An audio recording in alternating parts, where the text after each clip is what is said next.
Channel किसी में या ऑनलाइन फील कर रहे हैं या कोई और कार्य कर रहे हैं, रजिस्टर कर रहे हैं, तो बच्चे आपको ध्यान है मैंने ये कार्य पूरा कर दिया।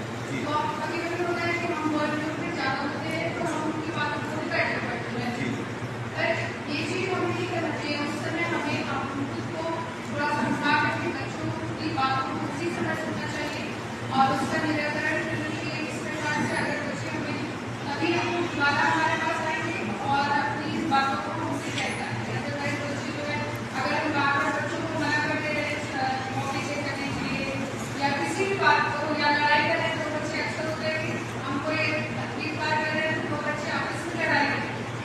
अगर मैं देखिए अगर हमने एक बात देखी तो वो आपस में लड़ लेंगे, उसके बाद वो वहाँ निपटारा करने के हमें नहीं पूछेंगे। हम मेरा ये है कि हमें बच्चों का भी रिस्पेक्ट करना चाहिए। अगर बच्चे हमें रिस्पेक्ट दे रहे हैं, हमें पूछ रहे हैं, हमें बता रहे हैं, तो हमें भी उनकी हमारी एक बात पर पूरा ध्यान देना चाहिए।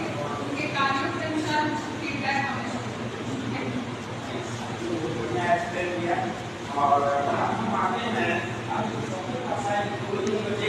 हमारे लेक्चर में हम सबके पास आएंगे, आपका मिलेंगे। अच्छा, अगला है विद्यालय स्तर पर स्वस्थ एवं सुरक्षित वातावरण के विभिन्न आयाम। तो सबसे पहले एक शब्द आ गया विद्यालय स्तर पर जो एनवायरनमेंट होता है वह कैसा होना चाहिए। सबसे पहले एनवायरनमेंट के विषय में आप बताएं। ऐसे बच्चों का जो मन होता है वो सब बहुत सारा कुछ हो जाता है।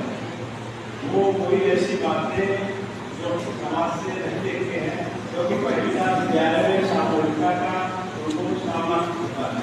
सामूहिक बच्चों के एक साथ आते हैं, उसमें कोई ऐसा न ऐसा वातावरण से बचना बचाने के जो कार्य किए जाते हैं वो ऐसे वातावरण का निर्माण करते हैं। जैसे बच्चे अलग अलग ग्रुप से आते हैं, उनकी कुछ ग्रुप अलग होती है, उनके रहन सहन अलग होते हैं, लेकिन जब हम यहाँ पर विद्यालय के वातावरण में हमारी पहले से व्यवस्था रही है, जैसे एक बात का विकास हम जो फल लाए इसलिए लाए क्योंकि हमारे अंदर एक ऐसा वातावरण हो कि जिससे या किसी प्रकार का समानता का फिर उसके बाद जो शिक्षक है या अन्य लोग हैं उनका भी जो ये शिक्षण दिया जाता है इसमें यही है समाज में क्या व्यवहारिकता है अलग है।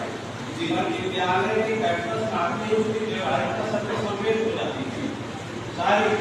अब उस संवेद व्यवहार में जब बच्चा अपनी प्रोग्रेस करता है तो समाज में जब गिर जाता है तो वह दिमाग में जो समाज को देख रहा है उससे अच्छा वातावरण यहाँ विद्यालय प्राप्त करता है। अगर समाज का जो भी वातावरण है अगर वैसा ही वातावरण विद्यालय रहेगा तो शैक्षिक वातावरण पर्यावरण व्यवस्था है वो अच्छी नहीं होगी। अन्य समाज में हमारा शिक्षा समाज का परिवर्तन और समाज विद्यालय में ये परिवेश अगर हमारा शैक्षिक नहीं रहेगा वह परिवर्तन समाज में संभव नहीं है। उसे ये समझ में आएगा गाँव हमारा लेकिन विद्यालय की जो व्यवस्था है इसमें सब एक वातावरण बनाते हैं।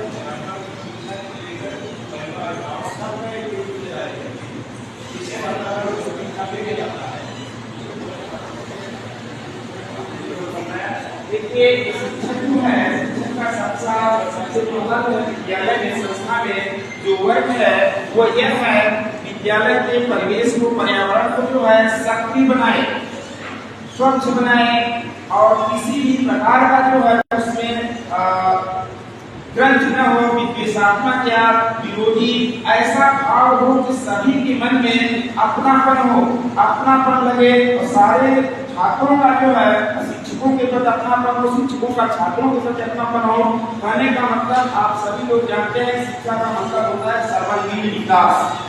एकता न हो, एकांगी न हो, किसी के मन में जो है किसी भी प्रकार का कुछ भी जो है संशय न हो।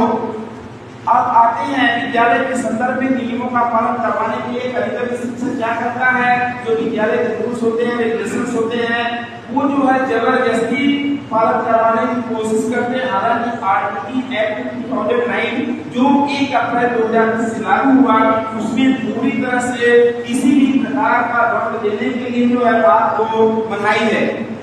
आज किसी भी यहाँ तक कि आप बच्चे को भूल भी नहीं सकते, करेल भी नहीं सकते, चाहे वो